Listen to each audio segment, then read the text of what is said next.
I'm headed to Mid-City to see an old friend from high school. Through the years, he's won a bunch of gumbo cook-offs around town, and I can't wait to see what my buddy's been up to. Chris said Canal Street Bistro was a great local spot, friendly staff, and the food is awesome. Sounds like a winner to me.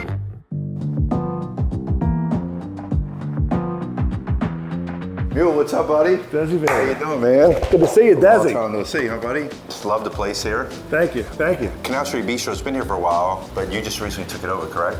Yeah, it was just open at 5 days a week for brunch. It was like open at 9 in the morning. They do brunch till 2 o'clock, 5 days a week. So I'm still doing that, but I'm opening up at dinner and happy hour on Thursdays and Fridays and Saturdays. So location-wise, you're a block from Carrollton, Mandina's across the street, Shane's Funeral Home. I mean, everybody knows those locations here in New Orleans, so that's got to be great for business. it's so centrally located in our city. Well, I hope business has been better here than it's been across the street. They dying to get in here. Yeah, you're right. So you know I'm not here just because we went to high school together. I heard you won many gumbo cook-offs, so I'm here to taste some good food, man. I'm a humble guy. I don't like to brag about it, but I have won a few gumbo cook-offs here in New Orleans. A lot of you competitors sent me over here to see what your secrets are, so you can take me to the kitchen, show me a little bit? I'm gonna take you in the kitchen. I'm ready. Yeah, you're right. Let's do it. Every good gumbo starts with a great roux and a great stock. So I see you got your stock rolling here. I see you got your roux. Just tell me a little bit about the magic here. The roux is very important now. You gotta get set up for a roux. So your roux is gonna take you 20, 25 minutes to make. So get yourself something to drink. Yeah. I usually drink Dixie beer. When I cut my vegetables, I have all the stock, but I also have a bunch of shrimp heads in here. Let me try to get you a nice shrimp head. See the big shrimp heads? Oh yeah, absolutely. So I got my roux nice and hot, and you get it about this color right here, a nice caramel color. I love the color. So our next stage is really to add some vegetables. So I pre-cut some vegetables. So you got bell peppers, onions, garlic, and you can't overdo vegetables. People don't measure this. Just put as much as you can in there, and because it's all going to cook down. And the more vegetables you put, the more flavor you have. But that's the kind of a fun part because you can see how hot that roux is. So those vegetables are cooking.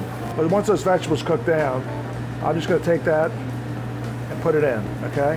Desi, why don't you go ahead and give that a stir with that wooden spoon there. Don't drink my beer. What you do is you just add your stock until you get it to the consistency you like.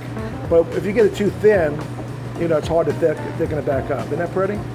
So we're gonna let that cook for about an hour though. I can smell seafood now. Louisiana seafood, I'm taking? It's all Louisiana seafood. It's good to make your shrimp, buy fresh Louisiana shrimp. Take the heads, when you peel your shrimp, take all your shells, cook it down like I did for about a half an hour. You have the best stock. You can't buy that in the store. How do you get the roux so dark? Everybody cooks it really slow. You don't have to cook it that slow, but you gotta cook it with love. It's all about love. You gotta stay with it. I love it. You gotta love it. So we got the finished product right here.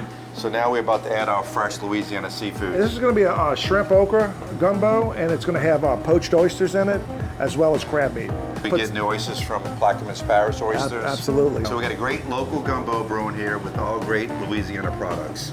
I can't wait to try it out in the dining room. I'm gonna go talk to a few guests in the dining room. I'll meet you out there. All right, Desi, thank you, buddy. Look forward. It's the perfect consistency. It's full of shrimp and seafood, and it is delicious. It's out of sight. We live 10 minutes away, so it's way too easy to come here pretty often. Really enjoy. Great food, great atmosphere. I grew up with this. I love it. I genuinely think it's the best gumbo, and I know I'm biased, but he's won tournaments and things, and I love it. I love it. It's the best. So man, after a lot of hard work in the kitchen, a lot of love, Louisiana seafood gumbo, ice cold Dixie beer. Ice cold Dixie beer. Good friends. Cheers. Don't get any better than this. Wow, nice. Let's see why you won so many awards here, man. Thank you. Want to kick it up a notch? You think You it know, needs it?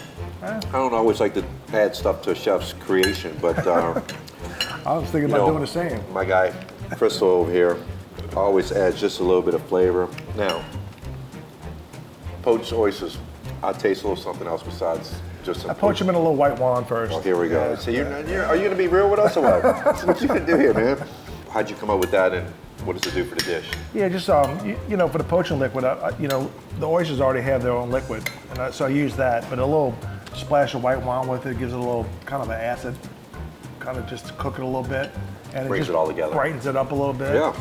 I always knew you in the front of the house. How'd you get into the back of the house? What made you decide you wanted to be a chef?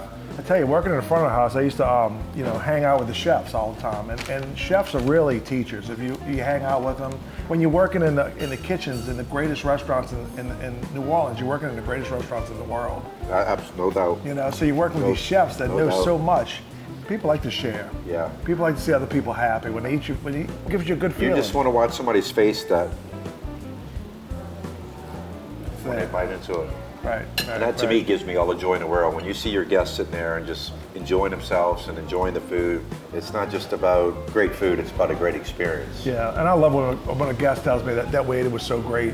He really made my experience That's wonderful. awesome. And that's why so many people love to eat in New Yeah, Orleans. they love to eat. It's an experience. Yes.